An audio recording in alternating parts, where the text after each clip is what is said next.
Now, it has to be said that engineering hasn't got the most exciting image, but whereas in the past it used to be all about grimy machine shops, these days engineers are as likely to be working on computers as lathes.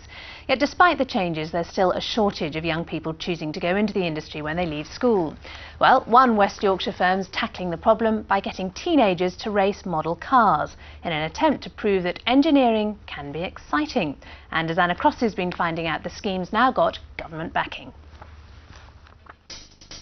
Meet Team Sidewinder from Trinity School in Hull. I'm Tom and I'm the design engineer of the team. I'm Joe, I'm a graphics designer and I drive the car. Hi, I'm Tony, I'm the manufacturing technician. They're only 15, but they've already proved themselves to be among some of the best young engineering brains in the country. They've been picked to represent England in the Formula One for Schools competition, which means they have to design and build a model car to race against other teams from around the world. We make the car out of balsa and we have a compressed CO2 in the canister which goes in the back of the car, and it goes up to a mechanism which pops the canister and the car races down the track. Now, they don't look particularly sophisticated, but these tiny cars can take a year to make. And when finished, this will reach a top speed of 100 miles per hour. Since the F1 Challenge started 4 years ago, Team Sidewinder has proved to be pretty successful, as has the competition itself, which was set up by Brighouse firm Denfords as a way of getting more young people interested in engineering. We wanted to come up with something that would challenge the children to design something and get involved in a challenge that would lead them to possibly think about coming into this career, into engineering and manufacturing. It's certainly having some success. Ben Sturgis and Paul Taylor were amongst the first students to take part in the competition in 2000. Up until then, they had no idea what they wanted to be when they left school, but they're now doing degrees in engineering. It really did make me want to do that at university and make me inspired enough to carry on through college and to the university stage of education.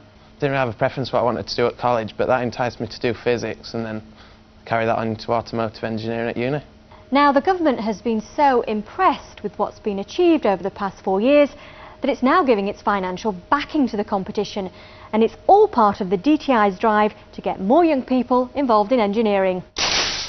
And this week, the members of Team Sidewinder finally got to put their skills to the test at the international finals in Birmingham. It's a completely new car, so I don't know how we're going to do it. We've never raced it before, you see, so I don't know how we're going to do with it.